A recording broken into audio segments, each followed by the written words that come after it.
The more we resist change, the more we suffer. There's a phrase I like that says, let go or be dragged. There is just constant movement of the universe and of us as individuals as part of the universe. You can't teach an old dog new tricks, goes the saying, and sometimes this feels true. But the idea that people can't change is a myth. Research shows that people are capable of making dramatic shifts at nearly every stage of life, in spite of our habits and biases. So how much of that change is within our control, and how much is at the mercy of our circumstances?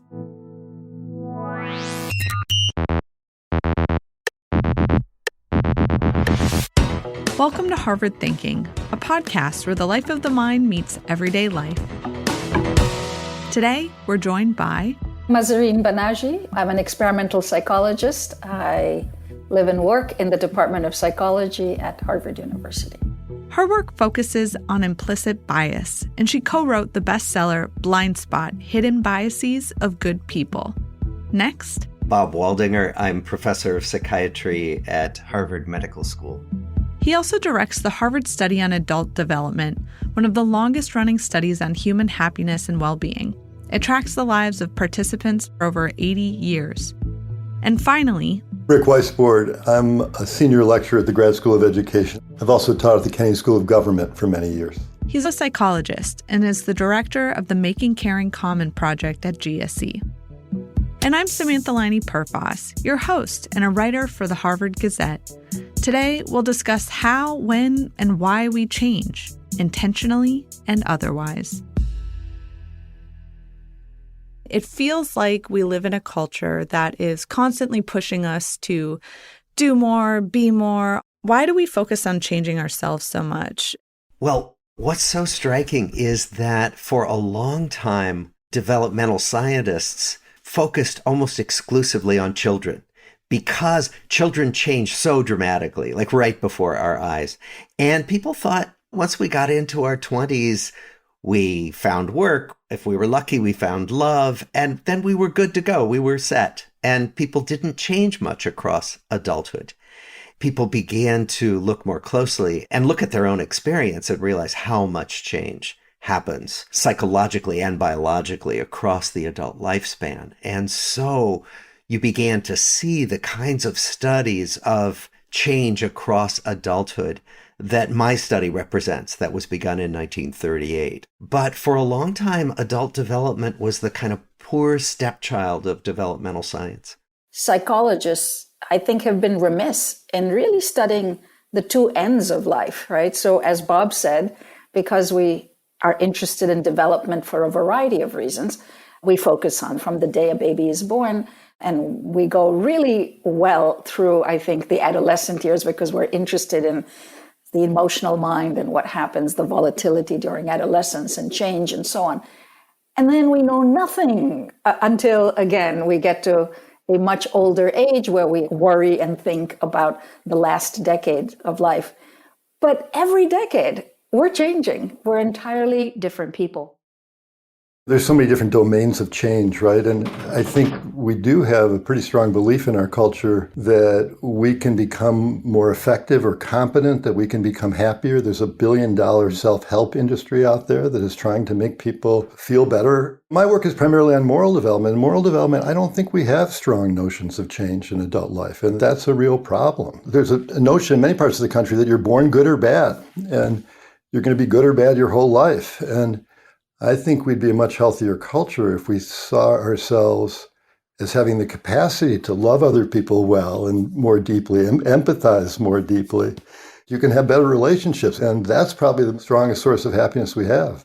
I would just say one other thing, and it's partly a question for all of you, but I think sometimes people don't think they change because the narrator doesn't change, meaning the thing telling the story of their lives doesn't feel like it changes. And when I ask people about their narrator, do they have the same narrator when they were 8 or 16 or 30 or 50? Most people think the narrator is the same. If you think of the narrator as the self and the continuity of the self, I think that's one of the reasons people often think we're not changing. I'm remembering my good friend Walter Mischel's theory of personality and this idea that we believe so much that we and other people are largely consistent across different situations. And the lovely example that Walter gives is that we meet people in certain roles. So we don't even know the variability of those people. I know the janitor who stops by my office every evening as a janitor. I don't know him as a father or as a jazz musician or whatever else. And these things give us a false sense of continuity. And I think this spills over into feeling change isn't present or happening when in fact it is. It's like our skin. I think I'm right that the epidermis, once a month, we have a new skin. And even in older people, it's only a little slower. It's every 2 months. But I don't notice that. And that might be an interesting metaphor for us, that something so close to us on our body that we see all the time is going through an entire regeneration every month, but we don't notice it. It's interesting because I think we're ambivalent about change, that the mind in many ways craves permanence. Rick, as you're saying, we have this sense of the narrator being the same narrator when I was 8 years old and now when I'm in my 70s. And of course, that's absurd. I'm a Zen practitioner, and the core teachings of Zen and Buddhism is that the self is a fiction. It's a helpful fiction that we construct to get through the world, but it's actually fictitious and constantly changing. But at the same time, as we want permanence, we want something fixed, we say, oh, I want to improve. And so we get on this endless treadmill of self-improvement. And so we really have quite a complex relationship with the idea of change, we human beings. I'm one of those people who do have a strong sense of self-sameness, that I am the same person when I was 8. Is that not true for you? When I was 8, I really thought I could be Superman, and I had a cape and I had a Superman outfit and I ran around and I jumped on and off my bed. I don't do that anymore, Rick. Maybe you should. Sounds like a great Saturday afternoon. You know, there's a lovely piece that Robert Sapolsky, the neurobiologist, wrote in, I think it was in the 80s. I remember reading it and smiling because I was still in my 20s. And he said something like, my research assistant colors his hair purple one week and green the other week. He listens to classical music and pop. He eats regular foods and weird foods.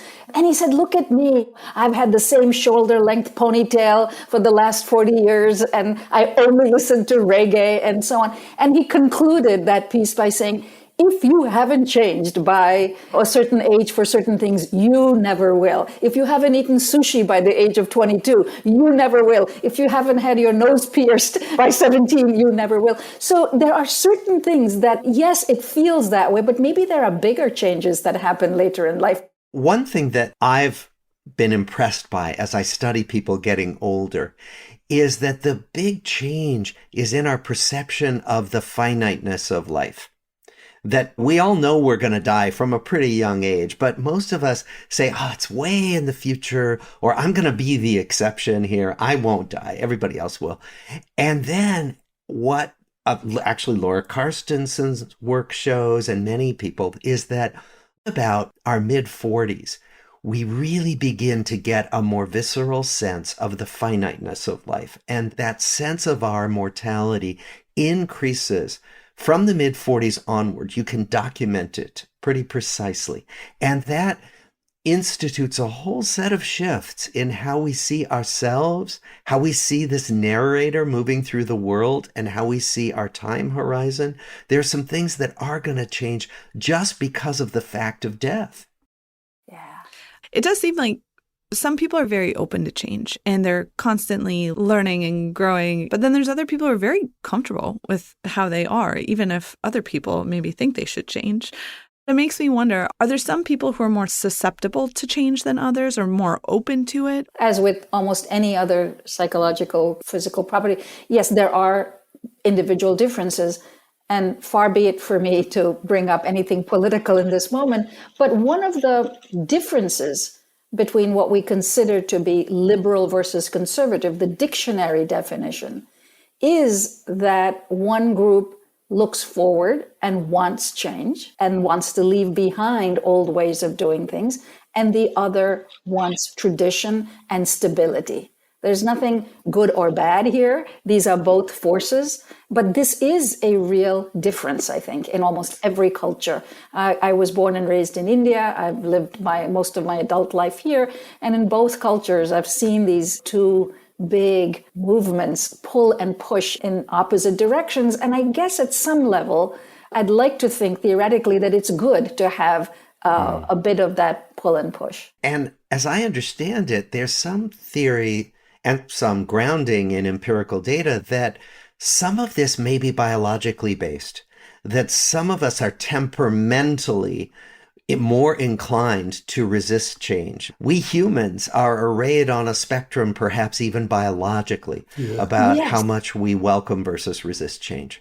I can't help but mention my colleague Jerry Kagan. Jerry's notion of temperament in early childhood. He had this view that there were certain personality dimensions that are biologically present in early childhood. And I really believe that some of those very much link up to what you're saying, Bob. So, for example, I have a sister who is very shy, anxious, would hold my little frock and hang behind me. And I was so extroverted that at age 6, I wanted to leave home and go off somewhere else. Mm-hmm. And I feel that this difference in shyness or anxiety or whatever you want to call it has played a role in our political beliefs. I am open to new experiences. I meet very different people and packed a bag at 21 and with $40 in my pocket took off without knowing anybody in this country. She wouldn't leave home without thinking for 3 hours about what she's going to do. And this does lead to very different outcomes. Yeah, there's some people who are temperamentally very risk averse, and there are other people who are risk junkies. That is worth mentioning, not all change that we experience is desirable or beneficial. If we encounter trauma or negative experiences, if you've been in a really bad breakup and the experience leaves you cynical and love averse. When we're going through life and we're experiencing negative experiences that might push us to change ourselves in ways that might be more harmful or cause us to withdraw, how do we wrestle with that tension versus still being open to the world, not really knowing what might happen? A lot of my clinical work is psychotherapy. That's my specialty. Actually, every day, I see a couple of people in psychotherapy. And what you see is tremendous variability in people's willingness, interest in, and ability to make internal shifts in how they see the world and how they experience themselves. And some of that, Sam, is based on what you're describing, which is some people have had negative experiences that seem to have really baked in certain ways of experiencing themselves in the world and certain expectations of the world and of people as being reliable or not reliable, as being intentionally harmful or basically good. I would say that most of us experience disillusionment at some point in our lives. My dissertation was on the disillusionment of Vietnam veterans, but I think it's a very common experience. And I think people can respond to disillusionment by becoming bitter and withdrawing and cynical. They can also respond to disillusionment by developing a more encompassing understanding of reality and thriving, flourishing in the world. We have huge literatures on grief and trauma and depression. We don't really talk enough about disillusionment, and I think it's a powerful experience for a lot of people. My colleague Steve Pinker is very fond of pointing out to us something that I think is true, that we may think that we are not changing for the good, but whether you look at women's rights, whether you look at homicide rates, unemployment, other measures of the economy, happiness, if you take even a 20-year view, on most of them there's improvement. If you take a 100 or 200-year view, there's no question that there's a lot of improvement. Yes, there are pockets where things are getting worse. I'll put climate in that box and make sure that we don't forget that. But on many of these things, we are improving. And I come from a country that got independence in 1947, and the remarkable changes I've seen over the course of my lifetime in India are just mind-boggling.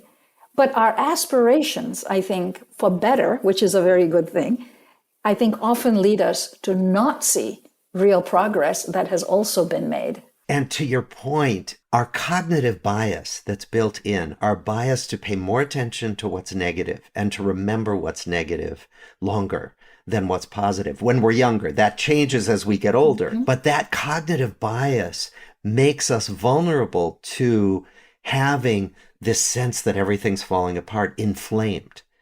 I myself showed that bias. When we began to do research on implicit bias, I said to my students, don't even bother looking for change in it. It's not going to change.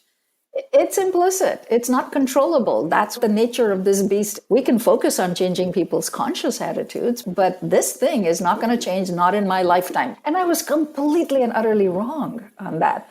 Because even implicit bias, which is not easy to control, we've seen something like a 64% drop off in anti-gay bias in a 14-year period.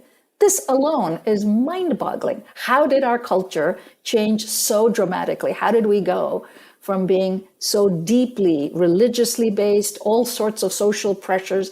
How did grandparents and parents change? All of this happened in a 14-year period, not just on what we say and the rights we've given a group of people, but way deep inside of us, our implicit bias has changed. Masri, I love this work you're doing, and I'm wondering if you can answer your own question, though. How did this happen? I have many hypotheses, but being an experimentalist makes it really difficult to test these because it doesn't lend itself to laboratory tests. I think both of you, doing the work you've done, may have better hypotheses, so I would love to hear what they are. But I have a few.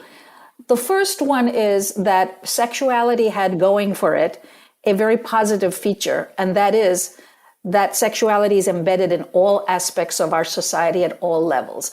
There are gay and straight people and everybody in between on the coast and in the middle of the country, among the rich and the poor, among the educated and the less educated. I think that's one of the reasons. I also think that these biases were based in religion, and I think we are becoming a less religious country. So I think perhaps secularism has a small role to play. But I think primarily we are not segregated by sexuality, the way we are on age, the way we are on race. And so I think that just allows for the possibility of change. One of the things I've been impressed by is how powerful stories are. Personal stories, like my son says he's gay, and then, whoa, I'm rethinking a lot of things. But also some of the stories, many people have talked about the influence of media and stories, shows about gay people. And I think that those emotional connections and those very personal stories move us in ways. It's often when a senator or a congressperson has someone in their family with a mental illness that finally there's some movement that lessens some of the national policy stigmatization of mental illness. It's because people have it in their own lives and see it in their own lives in a way. We've been talking about the ways that we pursue change or people are open to change. I want to talk a little bit about the people who do not embrace change and who might even fear it.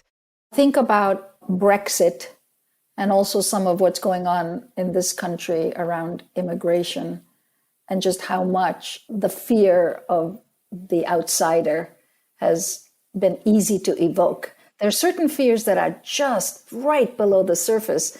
Thinking about groups, it is one of those that I think is a very powerful and easy way to say we don't want change because it's so easy to evoke the idea that these people who are not us are going to take our stuff. Somebody just wrote me a week ago and said, do you think there's a difference between foreign tourists and immigrants? And I said, yes, tourists give us money and we fear that immigrants will take our money. And of course there is a difference. But even within them, there are words that we use. I think this distinction in the word has gone away. But when I was younger, I remember that the word émigré would often be used to refer to white, high-status immigrants. And immigrant would be the word to refer to non-white, poorer people coming to our country. So even there, we distinguish to tell ourselves that they come in different kinds and one is to be feared and the other not. We also assign these groups who are not us, we assign them the characteristics that we fear are part of us and we don't want any part of. So those other people are greedy. Those other people are dirty, whatever epithets we apply, right? are often reflections of what we don't want in ourselves and we notice glimmers of in ourselves.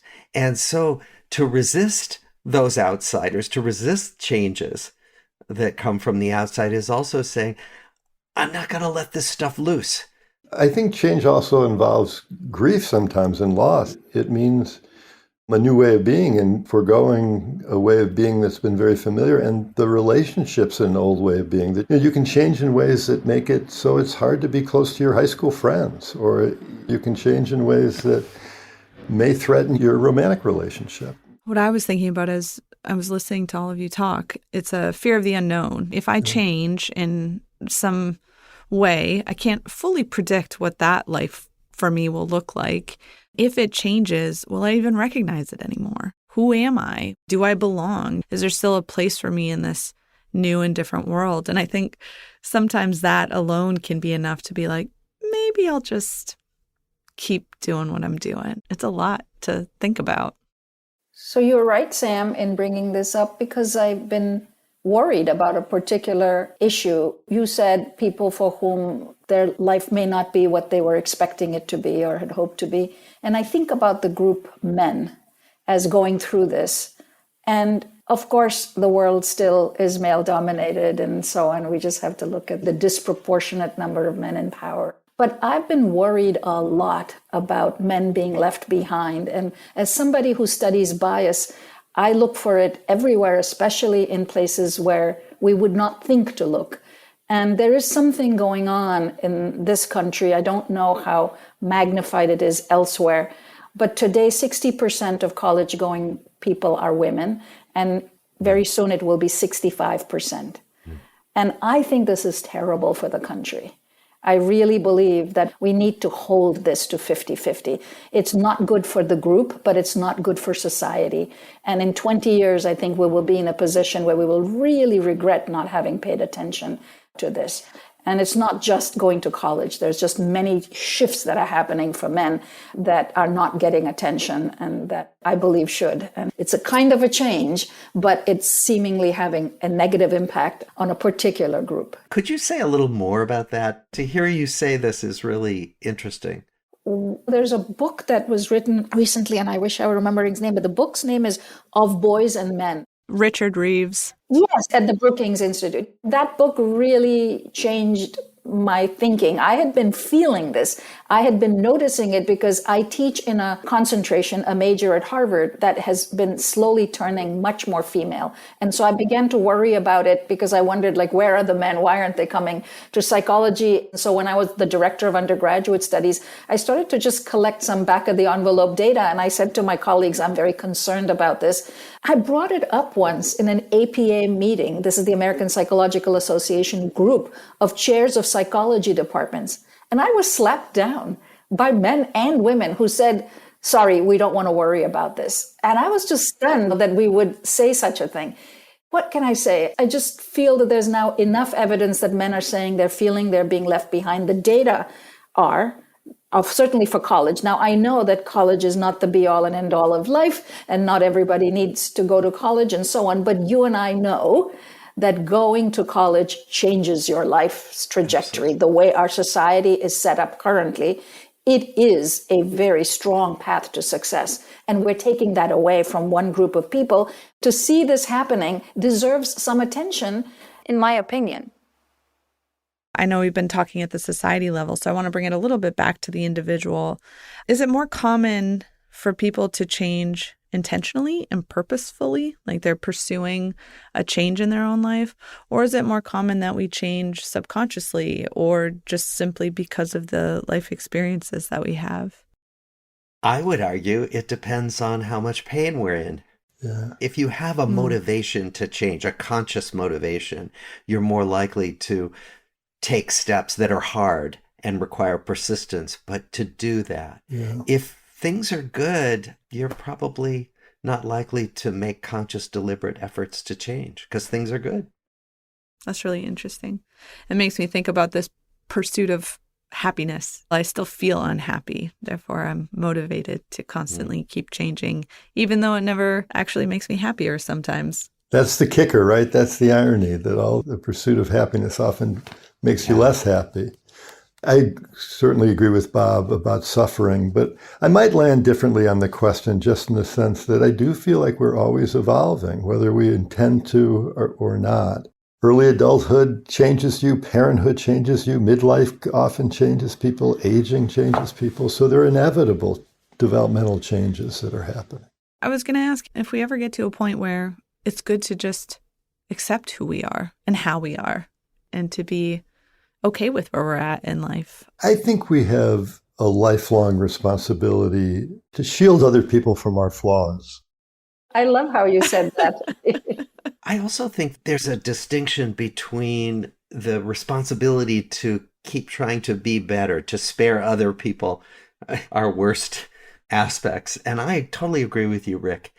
And on the other side, because I see this as a psychiatrist, is this problem of low self-esteem. The Dalai Lama, when he started having more contact with Westerners, said that one of the most striking things for him was that Westerners are much more commonly beset by low self-esteem and harsh self-criticism, much more than the people he encountered in Eastern cultures. Partly because self-esteem is an issue of self-absorption, particularly low self-esteem. And so I think it's both. I think that we have a responsibility to be better, but that there is also a path to greater self-acceptance, which makes us much more fun to live with when we talk about other people. Yeah. I never heard the phrase self-esteem until I was 24 and arrived in America. That's so interesting.